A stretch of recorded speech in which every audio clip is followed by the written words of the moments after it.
I'm Muriel Wilkins, and this is Coaching Real Leaders, part of the HBR Podcast Network. I'm a longtime executive coach who works with highly successful leaders who've hit a bump in the road. My job is to help them get over that bump by clarifying their goals and figuring out a way to reach them so that hopefully they can lead with a little more ease.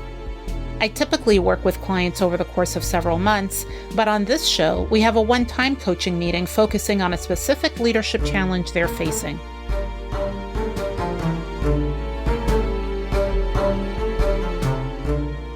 Today's guest is someone we'll call Mo to protect her confidentiality. She's worked in the higher education sector for decades, and she continues to be driven by the work and the relationships she gets to build. To be able to see students, to get to know them, to get to see how they grow and change during these 4 years, and then to see them have success as they launch into the world, and then to see that they reach back so quickly to give back, and to see the way that our community supports our students as they are navigating, exploring their values and their purpose and what they're feeling called to do. All of that is just really rewarding. For a long time, Mo was at the director level and managed a small team, but recently there was a shakeup. We had a new leader of our organization who brought in a new structure, and my role was a part of this structure, of this new organization that had never been aligned in this way. So in the new role, there was an expansion of my duties. The team grew. It's the first time in my career that I have been a manager of managers, as opposed to managing a small team. Mo has taken on more responsibility. She's energized by the challenge and has ambitious goals. But she reached out to make sure she was approaching these goals in the right way and to think about ways she can succeed as a first-time manager of managers. I wanted to get a baseline of where she was at, so I began by asking her how she felt about this new increase in responsibilities. It's been exciting. It's been great to still be in an institution where I still feel called to do this work while also having the opportunity to grow and to learn. Mm-hmm. Love to learn. It's nice to have sort of that expansion of learning. And there were all the areas that now report to me, I had a little bit of insight into. Like, I had been an advisor at one point. So that was not something that I had no idea about. Success coaching, completely new. So to have that report to a person who reports to me has been a new area to learn about. So I'm now learning about things that were just beyond what my original scope of work was. Mm-hmm. Okay. So what brought you here? Why are we meeting? What's going on? We are meeting because there are some goals we have as a team that cannot be accomplished in a single year or a single semester. They are going to take years of effort and work. They're also going to take multiple collaborators. Our team cannot do it alone. So we're relying on so many partnerships and collaborations. Mm-hmm. And so that is a lot to keep track of. And also to know what is the right pace, what is the right amount to get done in 1 year toward a goal that, I can set a time frame on it and say, we want to have this done in 3 years, but some of that is outside of our control because of all these multiple collaborators. And so it's hard to know what is the right pace to do this work. What is the right timeline to even project and guess might be the right time to allow us to start to achieve some of these goals. Mm-hmm. And what is the right allotment of my time? So this is the first time that I have been in this more strategic role as opposed to just doing and managing.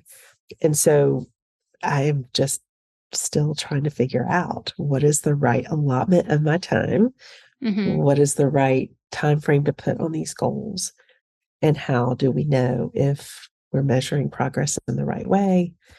These are the questions that I struggle with almost daily. Okay. All right. And what does that struggle look like?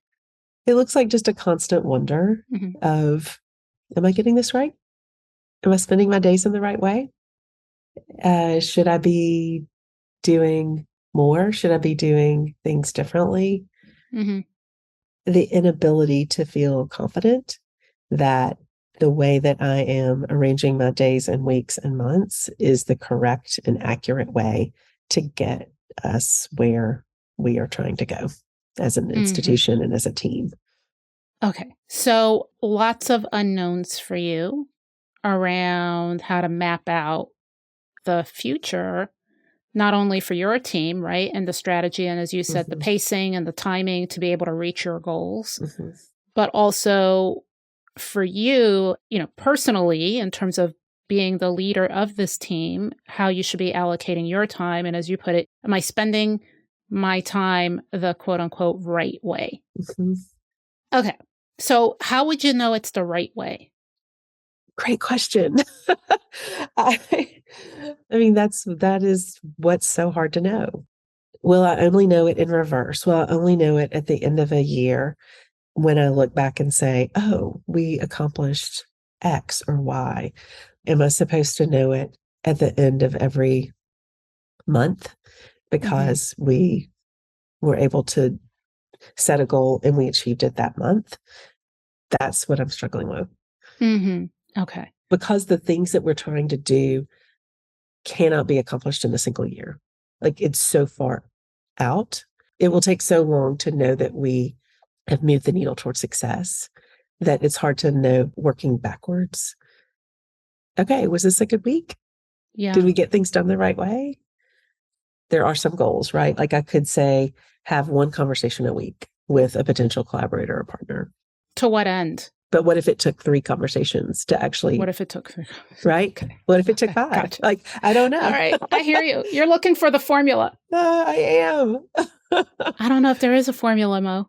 Okay. Okay. I think you got to create your own formula, and it's a hypothesis, right? Right. So let me ask you this, right? Sounds like you've worked directly with students. Yes. As well. And you articulated that, like, what you love about the work that you've done and the community that you're in is that it's in support of these students being able to launch. Now, I presume when these students come in, they're 4 years out from that launch. Yes. Okay. Call it 1 to 4. So for those that are 4 years out, how did you in the past determine what was the right way to spend your time so that the ultimate goal would be that they launch successfully in 4 years? So if it was an individual conversation with an individual student, giving them some of the tools and resources and giving them some ideas of experiences that they should be having along the way was the way to help them think about reverse engineering a successful launch following their degree. So you gave them the information so that they could reverse engineer and say, oh, so what do I need to do along these 4 years to be able to get to this ultimate point? Yes. Okay. So what would it look like to reverse engineer the goals that you've set for your team? Yeah, I think painting a picture of what success, like what we hope the outcomes are and the impacts are and what our hopes are for, just pick a time, whether that's 3 years or 4 years or 2 years, and then follow my own advice and reverse engineer it. And so if we say, okay, if we want to have this specific number of courses that embed career readiness, just to pick a number and buy a specific date and then figure out, okay, if that's the number of courses, then how many potential collaborators would we need to speak with, knowing that not everyone's going to say yes, not everybody's going to buy in, and figuring out, okay, do we think that half the people will, or do we think that a third of the people will? And just like you're saying, a hypothesis, make that guess and start working toward that. Yeah, I mean, I do think there's a bit of a reverse engineering. So I think there's 2 parts to it, right? There's the how do you get your team tracked and pacing? And then there's a how do you spend your time within that? So let's sort of tackle the team piece. And it sounds like you already have goals that are established. The question is, when are those goals supposed to be met by? Right. Yes. Okay. So while you can create a hypothesis, it needs to be informed, and then you want to test it. Mm-hmm. And so my question is, where did these goals come from? What's the context of these goals? Are they in support of bigger goals for your institution? What is the container that they're in that might give you a better sense of what the time range is? Mm-hmm. And we're in a bit of a transition period. So the leader who created this new division that I'm a part of departed, and had an interim leader, an acting leader, and now the new leader is going to arrive and begin work. So there will be a little bit of a discernment period and a goal setting period and a strategic planning process that our work needs to support. Okay. All right. So that's why it's hard to say, okay, should we just say we want to accomplish some of these goals within 2 years? But what if our new leaders' strategic priorities are a little bit different and we need to step back and figure out a way to serve those priorities? So we're in a little bit of a holding pattern. Yeah. So what if that happens? Then we adjust. We adjust. Exactly. Yes. I mean, I think you're leading in a state of ambiguity. Mm-hmm. That's what's exacerbating this, right? You're trying to make things known Yes. in a situation that is unknown. Right. So, in fact, your feeling of like, I'm not sure what the future is going to look like is on point because it is unsure what the future is going to look like because the future leadership isn't here yet. The strategic planning process hasn't happened. Right. And so you're kind of trying to make these decisions around goals for your team in a vacuum. Right. Right. Right. Exactly. And yet I want to do a little bit of strategic planning ourselves in a very draft form so that when the new leader arrives, we have some things for that leader to react and respond to. The leader may say, nope, none of this. Or the leader may say, this seems good. And so that we are not just waiting, but that we are ready to respond and to show, okay, this is the value based on the strategic ideas that you will bring. Here's the value that our team can bring in support of this new leader's vision. Okay. All right. So you've articulated two options. Okay. And you've got to choose one. Right. Right. You're either in a holding pattern, which is, you know what? We're not doing any planning. We're not doing any goal setting. We're not doing any of that. We're just going to wait until new leader provides clarity.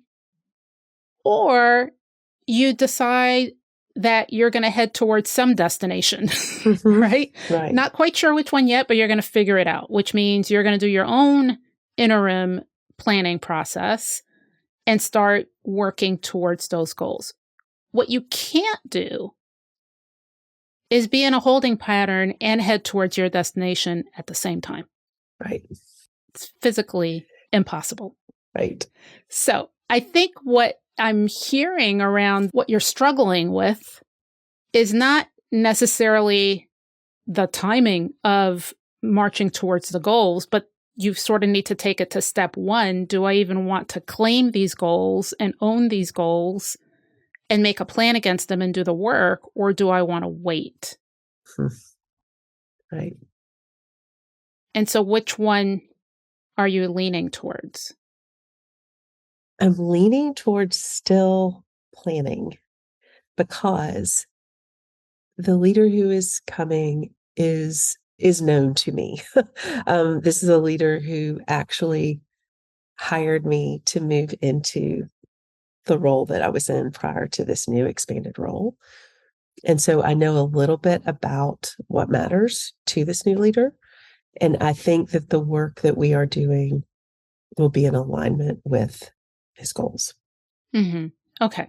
So I would love to have some things ready for response.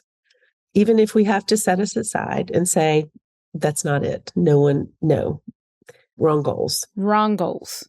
Remake them, right? Like recreate them. That would be okay. You're okay with that? Completely okay with that. Great. So that's where your confidence is going to come from. Okay. Your confidence is going to come from, or is coming from, no matter what happens, I'm okay with it. If these are the goals that this new leader agrees to, yay, right? If these are not it, that's okay. Right. We keep it moving. Yes. What it sounds like you're not okay with is sort of just being in this holding pattern and not doing anything. Right. That's hard, right? Yeah, I mean, I most of see your us want face all to, scrunched up. Like, right. Most of us want to feel like we are moving toward goals. So, yeah, yeah. most of it. Although this morning I kind of was sitting there, I'm like, I don't want to move. I just want to be still. Like, can I just be still for a while? For a while. But I hear you. Mo started off this conversation by sharing how excited she still is by her job, how much it energizes her, and that she had some concerns about knowing some of the things she wants to accomplish, but not sure if she's pacing out goals correctly. As a first-time manager of managers, she seemed a bit overwhelmed by the set of challenges she was facing, which she first articulated as her goals being dependent on other stakeholders. As we spoke, though, we teased out a few related issues that we'll dive deeper into. First, we learned in terms of the specifics that it isn't just that she's leading a newer, bigger team, but also that there have been shakeups in the leadership ranks above her, meaning setting a strategic vision is even trickier. That feeds into the problem she articulated around not knowing if she was pacing work and goal setting correctly. She's leading through some ambiguity here, and when that happens, I like to coach people through possible approaches or options to see how the different scenarios might play out. Which got us to the question around whether she should take initiative to set a strategic plan, knowing it might change, or wait until a new leader is in place.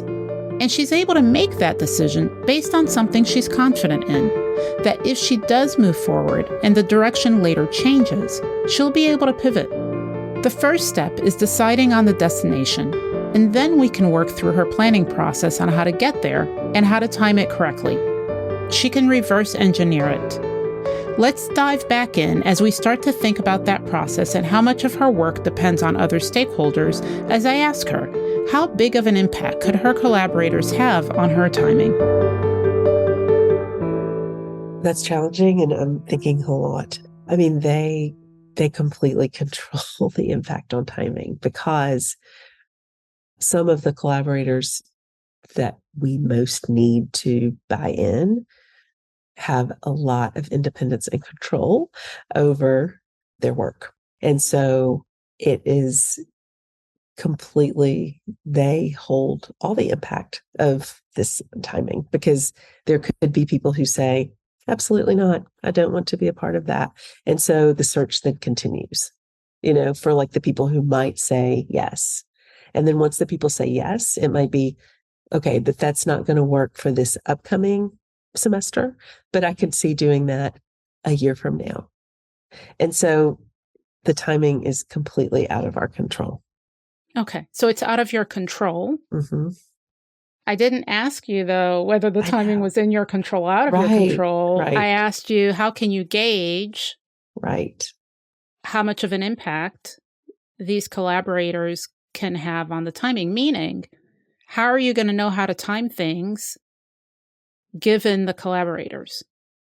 I think that's where I'm stuck. Mm-hmm. So let's imagine you're the collaborator and somebody else is working on something and it's using resources or needs the resources that are under your control. Mm-hmm. How would you want them to relate towards you as they're planning something out, which clearly you have skin in the game? Mm-hmm. I think I would like them to relate to me by recognizing that maybe that it aligns with my goals too. Mm-hmm. So being in alignment on what we both hope to achieve, but then also just having enough notice to be able to start working on it and to do it well. Mm-hmm. Yeah. I mean, you used the word getting buy-in from your collaborators, which is part of what you're saying, right? In terms of aligning and goals, and then how is it executed? So how much gaining buy-in is going to be part of your process in planning towards your team's goals? Or how much have you already done? I'm not sure. Yeah. So some relationships have already been built that I think will lead to buy-in. Mm-hmm. Just last week, a member of the team and I started talking about where do we think our strongest allies are and who might be a quick yes so that we could Mm-hmm. start working together. So some of that is already done. I think it's such a matter of sharing this vision with some key allies and potential partners to see if we can get a yes from them. And then once we get a yes, what is the timing that works for them? Mm-hmm. I think that's where I have been stuck is all of this takes typically one-on-one conversation. And it may not take just one conversation. There Mm-hmm. may be follow-up conversations. And so that is what has been a challenge is to not know if I have 4 conversations in a week, is that enough? If I have 4 conversations in a month, will that be enough? So I guess the best way to figure it out is just to start, is to maybe set a goal, which would be Mm-hmm. maybe set a goal to have 2 conversations a week and see what is the yield. Does that yield one person who says, yes, let's keep talking? Or does that yield Mm-hmm. one, yes, let's do this? Or does it, for the people who I talk with that week, where there's 0 takers on Mm-hmm. potential collaboration? And that could therefore inform the hypothesis of how many conversations it might take. Yeah. I mean, look, I think you're looking for this magic number, right? Mm-hmm. And you don't have a track record yet, Right. which is really where the source of discomfort is. You Right. don't have something to say, this is what you Right. should do, and it will guarantee that you get to these results. Yes. There's never a guarantee. All you can guarantee is the effort that you're putting in, and you want to make sure that that effort is aligned with the overarching goals that you've set for yourself Right. or for your team. What's interesting to me is that you're focusing on the number of conversations, Mm-hmm. the quantity of the conversations, rather than the quality of the conversations. And I would say that alignment, gaining alignment, is a function of both Right. quality and quantity, with probably a higher index on quality Mm-hmm. because that's where the meat is, right? That's where Right. you can align on objectives. You can find out what's going on with them, what are they Right. willing to do, etc. Right. So when I say that, the focus on quantity versus quality, how does that land with you? What does that make you think of? I completely agree. And yet, when I look at my schedule in the week and trying to figure out where do I put these conversations, how many do I even try to squeeze in, given the way that my schedule currently exists? Mm-hmm. I think the reason I'm looking for the magic number is I'm trying to figure out, okay, am I trying to find space for 1 conversation per week, or am I trying to find space for a larger number than 1 per week? Mm-hmm. And so even though the quality matters once I'm there, just even finding The and space. building in the space for the quantity that need to be there Mm-hmm. is the unknown. It's just unknown. Like, how many should I be trying to find space, time to make? Yeah. And in the order of priorities, right? I'm assuming you have priorities. In the order of priorities, where do these conversations or this gaining alignment with the collaborators, doing the strategy work, where is it from a priority standpoint? It's a really high priority for me because what we are trying to do is create a campus-wide culture, meaning that students don't necessarily have to come to a member of our team to gain the preparation and the readiness that they need to launch, but that Mm-hmm. it's just infused. It's everywhere. And so in looking at trying to create this campus-wide culture, which is just so hard to get your hands around, right? Yes. Like, it's hard to know when is enough. Right. Like, is it if every department, every academic department has this as a part of their major declaration process? Mm-hmm. Is that too late? And so does it therefore need to be during a first or second year experience that every student has. Okay, so I can't tell you that. Right. Because I'm not in the institution, right? Right. And nobody else is going to be able to tell you that because you're leading this. And that's part of leadership, right? Part of leading it is being able to put a stake in the ground to say, this is how we're defining success. And this is the evidence we would be looking for that would help indicate that we've achieved the culture that we want to achieve. But it starts with, well, what is that culture? And then what evidence, what would we need to see to believe that this culture is now in place? And I'm saying you need to put a stake in the ground as the leader, but because it's an institutional, organizational-wide culture that you're trying to implement, you can't come up with what that looks like in isolation, which is where the process of getting alignment and getting folks to provide input and weigh in on what they think the culture should be, on what they would see as evidence as to what they define as success is going to be important for you. Yes. So I'm hearing a couple of things, right? One is this is one of your high priorities in terms of defining the culture and then defining the plan that's going to get you there and aligning with the collaborators that are going to get you there. And the other thing I'm hearing is, but it's unclear what we're aiming for. So I think you need to start with getting clarity on what you're aiming for. There's no way you can answer how much time should I be spending in my calendar if there's not some clarity around what the destination is, right? If we go back to this airplane, you've decided you're not staying in a holding pattern, you're going to move towards a destination. Well, you've got to figure out what's the destination that I'm going to? And then you need to check, how much gas do I have? Do we have enough, are they able to let us land there? And so that's the equivalent, right? You have to sort of articulate a destination. Then you need to go check with the collaborators and say, is this doable? Are you aligned with this? Does this fit with your vision? So there's a strategic level muscle that needs to start from an umbrella standpoint to kind of see the whole process and own it and drive it before you can get down to the nitty-gritty of how are we timing this thing, right? Right. Okay. And then in terms of your question of, well, then how do I spend my time? Look, I think if you truly feel like this is one of your priorities, one of your top 2 or top 3 priorities, then I think you need to use a bit of a different approach than what you have used. The approach you told me you've been using is you look at your calendar and you look at where can you squeeze in this strategic planning and these strategic conversations. I think if the strategic planning and the strategic conversations are your priority, it should be the reverse. That should be in your calendar. And then you're looking to squeeze in the other stuff. Yes. So if you did that, what would that look like?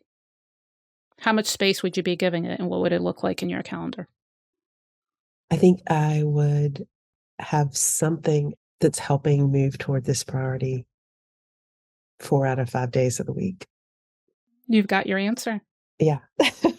And what makes you land on that 4 to 5 days a week? Just because I think the recognition that it's going to take, this will not be achieved without investing significant time. And it is going to take multiple conversations, and those take time. And it probably won't take a single conversation with any one person. It might take multiple conversations, because something that you said about, I've got to paint the picture of where we're going and what I'm hoping to achieve.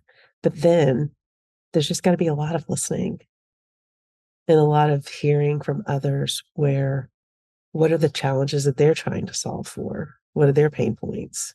And then what are ways that this strategic vision and direction could actually help address some of the things that they are concerned about and that they're trying to do. But that's just going to be a lot of listening, and it can't be me going in and just talking. It's got to be having some conversation points, some prompts, and some questions that guide the conversation so that I'm hearing information that people need to share with me. Mm-hmm. But that's just going to take time. And so I think that's the answer, is to block this time to try to be available, to try to initiate these conversations, just so that I can hear what others are thinking and hoping, and see how we could then get in alignment to still achieve this strategic goal.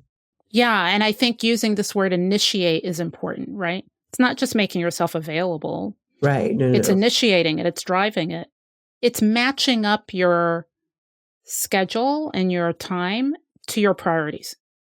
Mm-hmm. And only you can decide what those priorities are, particularly because you're kind of in a state right now of not getting direction. Nobody's telling you what your priorities should be. Nobody's telling you where to spend your time. Right. It's kind of like, ironically, it's kind of like the students you deal with when they get to college. Nobody's telling them anymore. Right. Right? Right. So think about it that way. Okay. Right. It's freshman year. Right. And so if you think about it from that standpoint, like literally, right, all jokes aside, like it's freshman year, what advice would you give the freshman in this sense of ambiguity that can also be a sense of freedom? Right. And what can you apply to yourself? Yeah, I think the question that you asked much earlier in the conversation just made me realize I teach people how to do this every day. And yet. Right? If we would only listen to our inner teacher. Right. And yet, it's a challenge that I've been struggling with. But I asked you at some point, like, what's the struggle? Okay. And so now, sort of looking back on the conversation we had, what would you define the struggle as being? I think there are two struggles. I think one is I have had this strategic vision for many years, and yet we are in this waiting period. And so I think part of the struggle is press forward or wait, and both choices are possible. Mm-hmm. So I think that's one struggle. I think the second struggle is just time is finite. And unfortunately, I wish it weren't so, but it is. And so there just are a lot of demands on my time. And some of them are things I have to say yes to. And then others are things that I choose to say yes to because they are things that also matter to me, even though they're maybe not my top strategic priorities. And so I think the struggle has been how to figure out how to fit it all in any given week, because it all seems important. Because it all seems important. Right? I mean, these are choices, and choices are trade-offs. Right. Because this, how can I fit it all in when I don't have all the time in the world? You don't. As you said, time is finite. Right. It's bounded. Well, not really, but in our physical realm, it's bounded. Right. Right. It is. Right?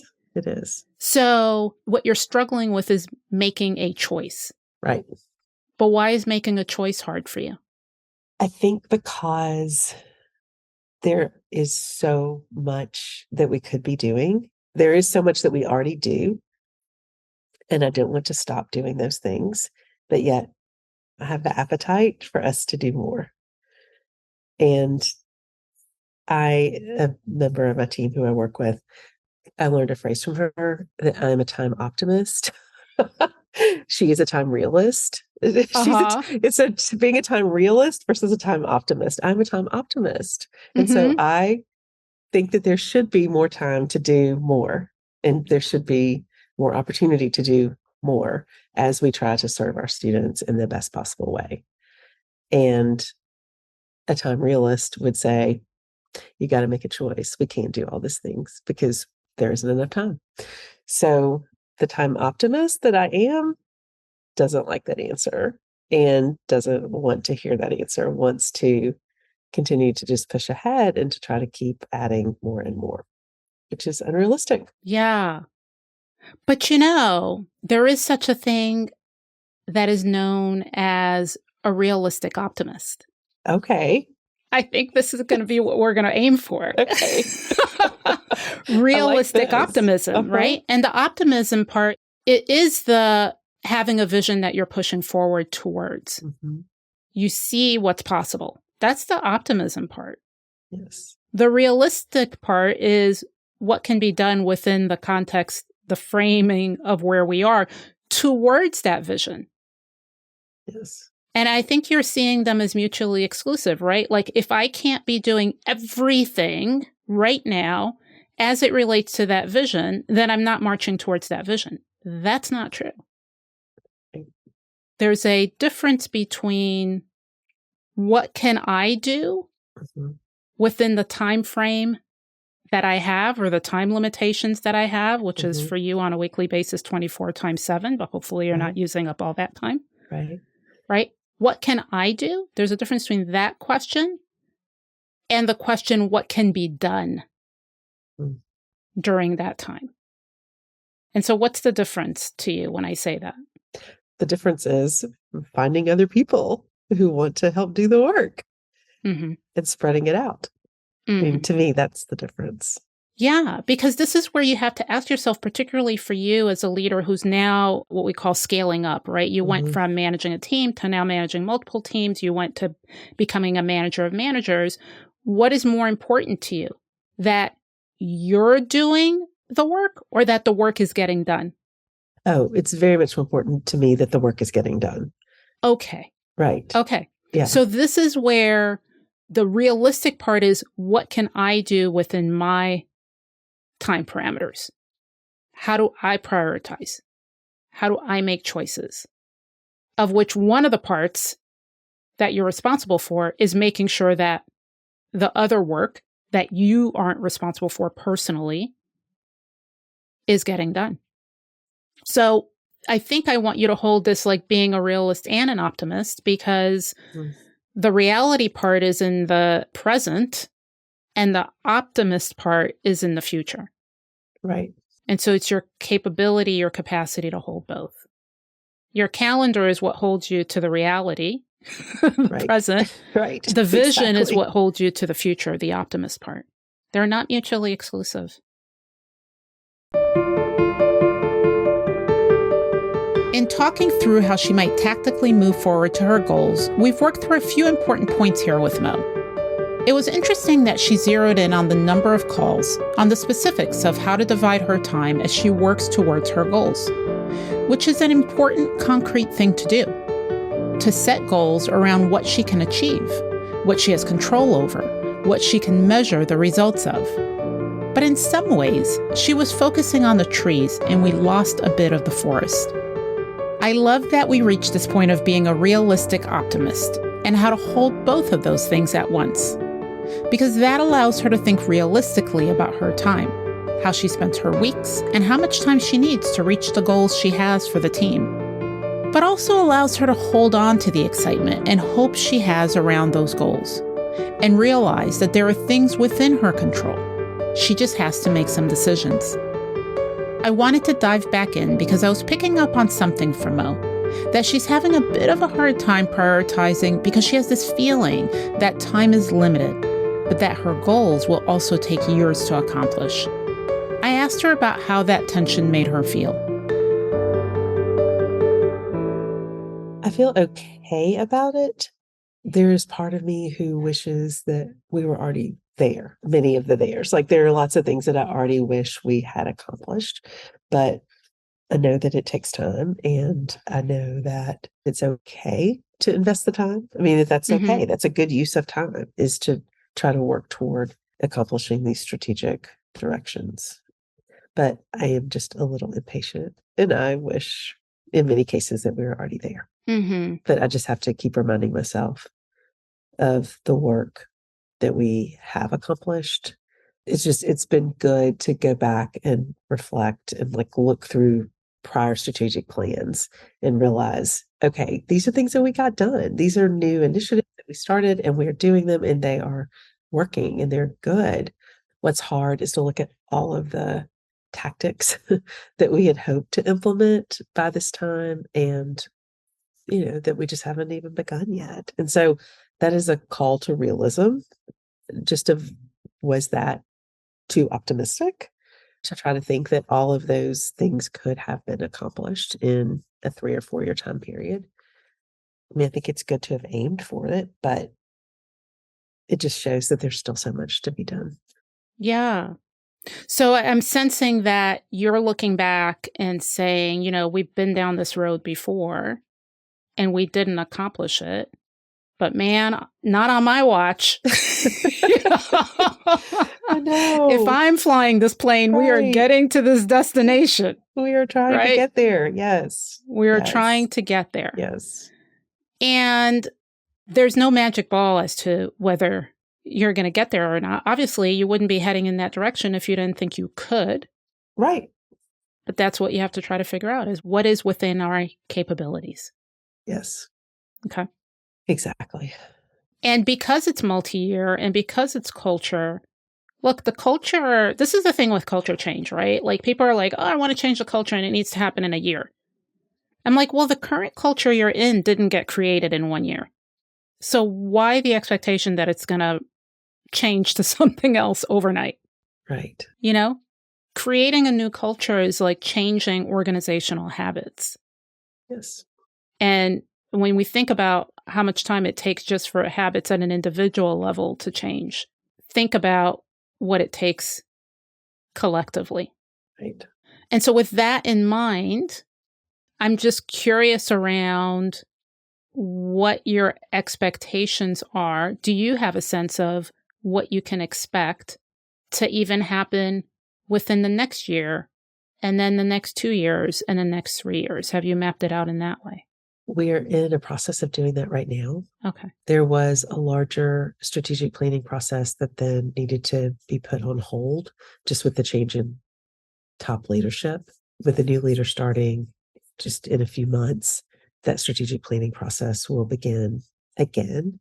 And then at that point, we'll know which of the things that matter to us and that we have thought were important will be adopted and which of the things will not be adopted. So I think it's hard to know, like, where will we be in 12 months, 24 months, until we know what the strategic priorities of the institution are and where ours help push forward those strategic priorities. Mm-hmm. So again, you're back to, you got to figure out what you can figure out within the context that you're in. And you've already decided you're going to do that. Why the impatience? Mm-hmm. How does that help you in any way? Yeah, I guess it doesn't. I guess. I mean, I'm not making judgment. Like, I'm curiously, and you're like, I guess, you either don't guess. Yeah. Is it helping you? Is it not helping you? Why be impatient? I think the impatience is at the point that I am in my career. I view this as the final chapter. So within 10 years max, I will decide to retire. It could be 8 years. And 8 years is going to fly by. And so knowing that there is, just as the weeks have finite bounds on them, like the years now, it's not this infinite stretch of my career, but I'm starting to see that there is a pretty finite length of time that will move pretty rapidly just because the years do. The years move pretty rapidly. And I would like this to be a legacy of my career, this strategic vision. So now we're seeing. That's why the impatience. That's the impatience. Okay. So there's a level of urgency for you because you're seeing your timeline with this organization as finite. Yes. And you want to make sure that the work gets done within the next couple of years that you're going to be there. Yes. Because this is kind of your, as you see it, final hurrah. Right. Right? Right. But is it? In this role, I think it is. Yes, I think it is.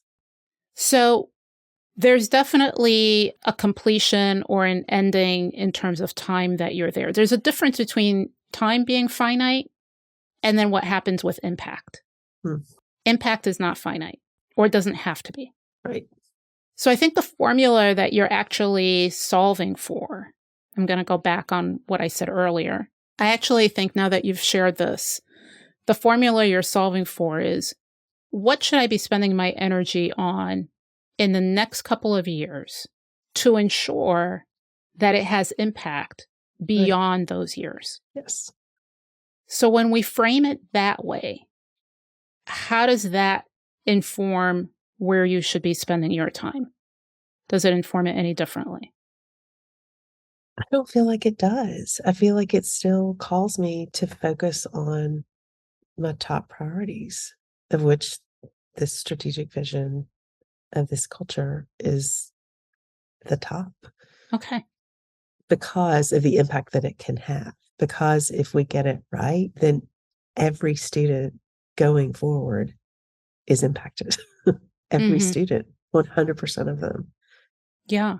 So perhaps where you need to feel rest assured, have some confidence, is that if you put in the effort now, there will be a residual beyond the years, right? It's no different than like, I mean, again, I keep coming back to this because you're in the field of educating young people, right? And you've dealt with alumni. It's no different than you put in those 4 years while they're there. Right. Is that really the end all?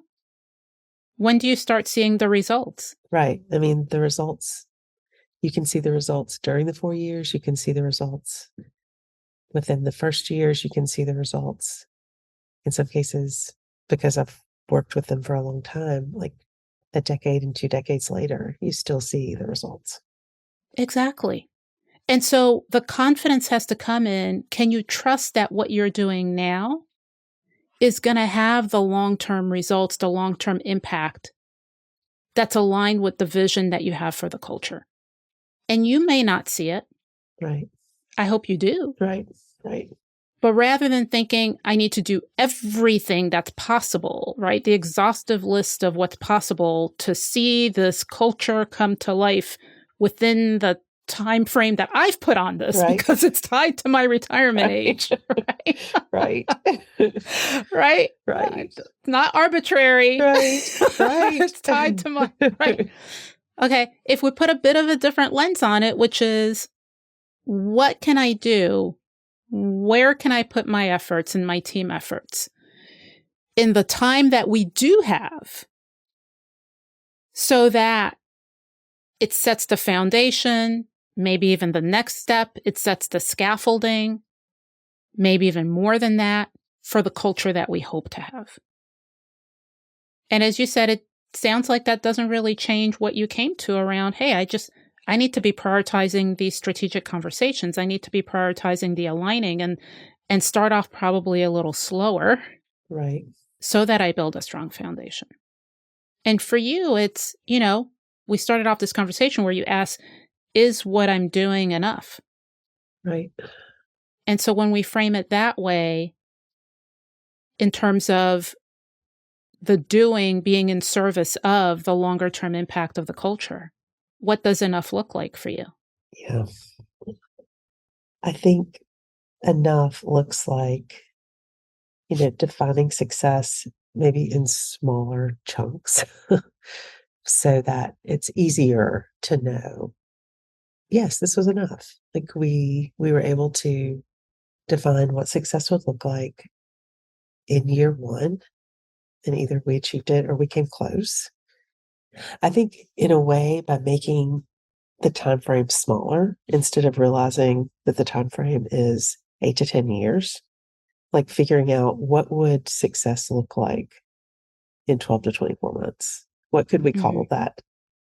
If we could consider it a win, if we were able to do X within 12 to 24 months. I think that would be more helpful than trying to have this very large goal that has a very long time frame. Because it's hard to know within a shorter time frame? Was it enough? Did we get anything done? If you're constantly looking out so far ahead. Right. Right. And just because you have the shorter time frame of what success looks like in the next year, 2 year, 3 years, week, doesn't mean that you're letting go of the longer term vision and the longer term goal. It's actually the contrary. Those shorter term milestones are what keeps you moving towards that goal. And maybe instead of asking yourself, am I doing enough? The question could be, am I doing what's aligned with the longer vision? Mm-hmm. Because I mean, are we ever doing, who knows? Enough is such a relative term. Right. You know? I know. Right. The question is, are you doing and is it aligned? That's it. Right. Is what we're doing aligned with that longer term vision? Mm-hmm. Yes. Okay. Yes. There's I can't remember the name of the book now, but it's by one of my favorite writers, Ta-Nehisi Coates. In the book, he talks about the march towards justice, Yes. right? And anti-racism and how we need to really think about what we're doing in that area as this multi-generational effort, rather than thinking what we're going to do is going to make us see that vision come to life in our lifetime. Right. It would be great if it did. Right. I mean, of course, nobody's going to say, no, we don't, we don't want to end racism in my lifetime. Let it wait. Right. Nobody wants to say that. Right. And so there's the optimism that it will end, that there's a hope that it ends. And then there's a realism that it might not end in my lifetime, but that doesn't mean I'm going to stop the work. Right. So I think in any change effort, that's the case. Right. What you're doing with these kids in school, you're planting the seed in them. You're creating a foundation so that they can go out in the world. But you might not see, as you said, the impact till 20 years down the line. You might never see it, but you have to trust that it's going to be there. Right. That you've done what you needed to do in alignment with them being able to be successful in the world as alums. Yes, that's right.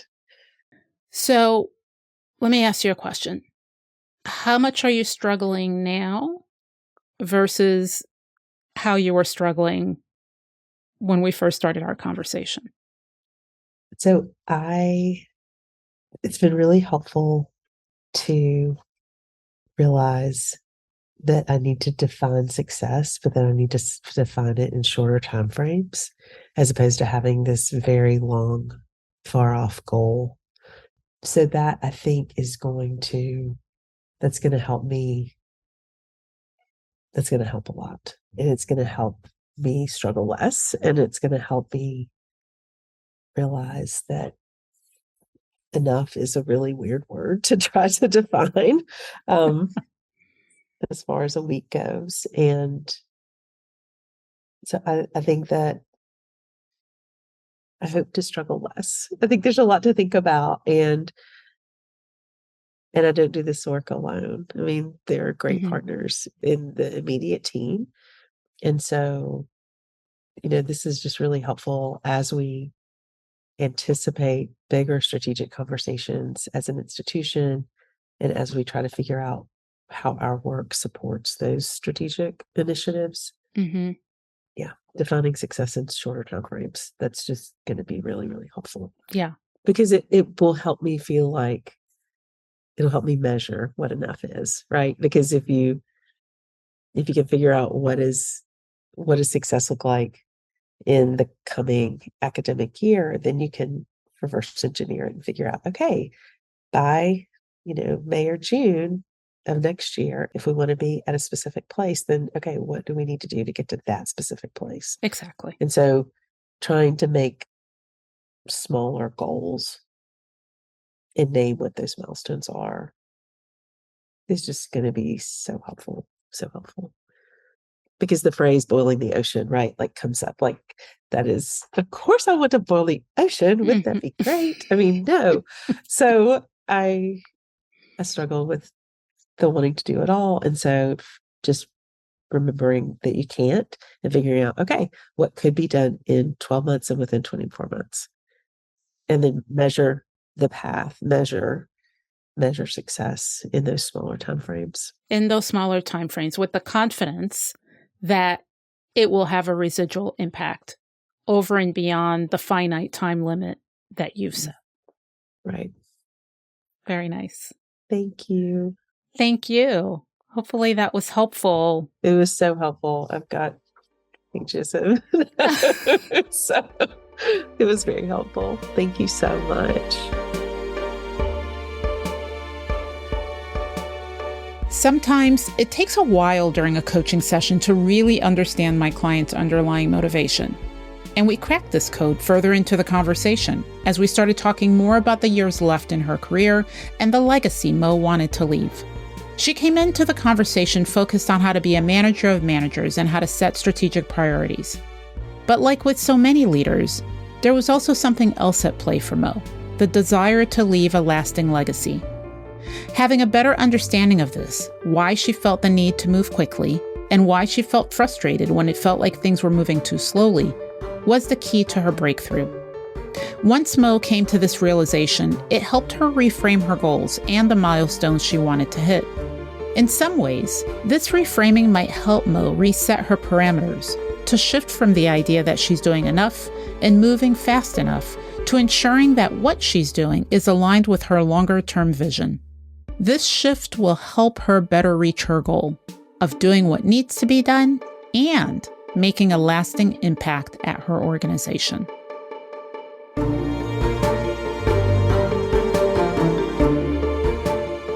That's it for this episode of Coaching Real Leaders. Next time, I felt unsuccessful both in asking for and receiving the support that I needed, but also building trust with the new leadership that I had. Slowly, my team began to be reduced.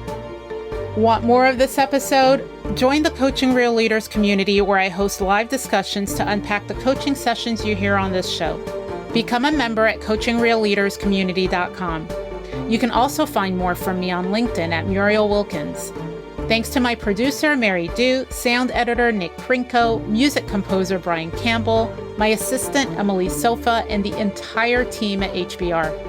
Much gratitude to the leaders who join me in these coaching conversations and to you, our listeners, who share in their journeys. If you're dealing with a leadership challenge, I'd love to hear from you and possibly have you on the show. Apply at coachingrealleaders.com. And of course, if you love the show and learn from it, pay it forward. Share it with your friends, subscribe, and leave a review on Apple, Spotify, or wherever you get your podcast. From the HBR Podcast Network, I'm Muriel Wilkins. Until next time, be well.